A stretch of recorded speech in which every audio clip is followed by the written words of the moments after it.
sa lilim ng puno ng akasya. Kabanata 1. Ang sulat sa lilim, tahimik ang buong baryo ng San Felipe, isang lugar na para bang nakalimutan ng panahon. Malamig ang hangin na sumasayaw sa mga dahon ng punong akasya, ang pinakamatandang puno sa plaza. Dito madalas tambayan ni Leila, isang dalagang 18 taong gulang, tahimik at malalim mag-isip. Bit-bit niya ang isang lumang diary na iniwan ng kanyang Lolo Ernesto bago ito pumanaw. 2 taon na ang nakalilipas. Leila. Lolo, ano ba talaga ang nais mong ipahiwatig? Bulong niya habang hinahaplos ang pabalat ng diary. Hindi niya namalayang papalapit si Miko, ang kanyang kababata at matagal ng lihim na nagmamahal sa kanya. Miko. Leila, kanina pa kita pinagmamasdan. Para kang nawawala sa sarili. Napalingon si Leila at pinilit ngumiti. Leila. Diary ni Lolo, may nakasulat na mensahe. Parang may gusto siyang ipahanap. Miko. Ano namang klaseng mensahe? Binuksan ni Leila ang diary at itinuro ang isang pahina kung saan nakaulat ang mga katagang, "Sa lilim ng ating acacia, doon mo matatagpuan ang kasagutan." Nag-isip si Miko tapos ay kumindat. Miko. Simple lang yan. Hanapin natin. Hindi na nagatubili si Leila.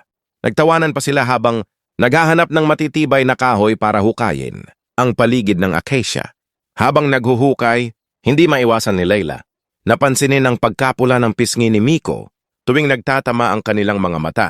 Matagal na silang magkaibigan, pero ngayon lang niya napansin ang kakaibang lambing sa mga kilos nito. Biglang, Miko. Leila, may natamaan ako. Nagmadali silang parehong hukayin ng kamay, ang lupa hanggang sa may lumitaw na maliit na kahang kahoy, balot ng alikabok at agiw. Inilapag nila ang kahon sa damuhan. Nanginginig ang kamay ni Leila nang buksan ito. Sa loob nakita nila ang isang lumang singsing, mga larawan ng isang magkasintahan at isang sulat.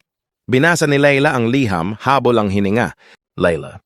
Para sa apo kong si Leila, kung binabasa mo ito, ibig sabihin ay handa ka nang maintindihan ang tunay na halaga ng pag-ibig. Amang punong ito ang naging saksi sa unang pagmamahalan ko. At sana, maging saksi rin ito sa pag-ibig na para sa'yo.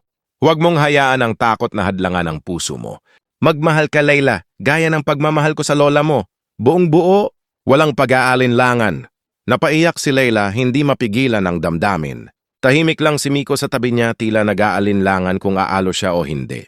Pagkatapos ng ilang saglit, bumulong si Miko. Miko. Leila. Kung sakali, pwede rin akong maging saksi ng bagong pagmamahalan dito. Nagulat si Leila sa sinabi niya, hindi niya inaasahan. Leila. Anong ibig mong sabihin, Miko?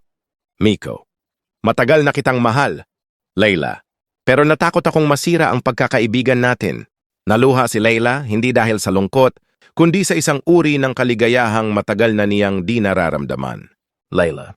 Siguro, panahon na rin para sundin ko ang sinabi ni Lolo. Lumapit si Leila kay Miko at sa unang pagkakataon, sila'y nagyakap sa lilim ng punong akasya na parabang binasbasan ng mga alon ng hangin at huni ng mga ibon ng bagong pag-ibig na sumibol. Kabanata 2, ang unang pagsubok. Makalipas ang ilang araw mula nang matagpuan nila ang lihim sa ilalim ng acacia, tila ba naging mas magaan ang mundo para kay Leila at Miko. Madalas silang magkita, magkwentuhan, at sabay na mangarap sa lilim ng matandang puno.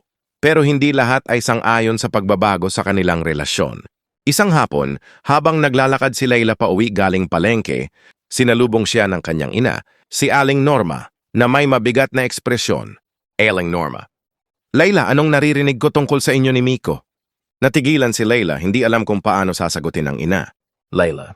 Aina, magkaibigan kami at baka po higit pa ron. Tumaas ang kilay ni Aling Norma halatang hindi natuwa. Aling Norma. Ano bang iniisip mo? Hindi sapat ang pagkakaibigan para sa isang magandang kinabukasan. Si Miko, anak lang ng karpintero, wala siyang mayaalok sa'yo. Nadurog ang puso ni Leila sa narinig. Mahal niya ang ina, ngunit paano niya maipapaliwanag ang pag-ibig na hindi kayang sukatin ng yaman? Leila. Aina, hindi ba't si Lolo at si Lola nagmahalan din kahit walang marami? Tumalikod si Aling Norma, halatang hindi kumbinsido. Aling Norma. Iba ang panahon nila. Ngayon, kailangan ng seguridad, respeto. Hindi na nakakibo si Leila. Napaiyak siya ng palihim habang patuloy sa paglalakad papunta sa kanilang bahay. Kinabukasan, nagkita muli sina Leila at Miko sa ilalim ng acacia. Kita ni Miko ang lungkot sa mga mata ng dalaga. Miko. Layla, may problema ba? Umiling si Layla, ngunit kalaunan ay bumigay din siya. Layla. Miko, ayaw ng ina ko sa'yo. Sabi niya wala kang maiaalok. Tumahimik si Miko. Hindi niya pinangarap na maging dahilan ng pasakit ni Layla. Ngunit pinipiga ng kanyang puso ang katotohanang hindi siya susukuan. Lumapit si Miko at hinawakan ang kamay ni Layla. Miko. Layla, wala man akong kayamanan pero meron akong pangarap. At sa pangarap na yon kasama ka. Nangilid ang luha ni Layla. Layla. Handa akong ipaglaban ka, Miko. Handa akong suungin ang lahat. Ngunit bago pa sila magyakap, dumating ang isang lalaking nakaputing polo at maayos ang postura. Si Arturo, ang anak ng mayamang pamilya sa baryo. Arturo. Layla, narinig ko ang nangyayari. Hindi ka bagay sa isang tulad niya.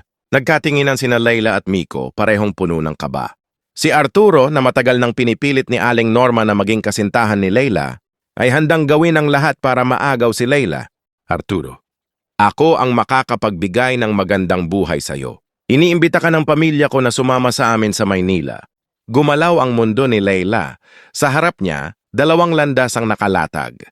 Ang pag-ibig na may kasamang laban o ang ginhawang walang tunay na damdamin. Sa lilim ng punong acacia, kailangang pumili si Layla.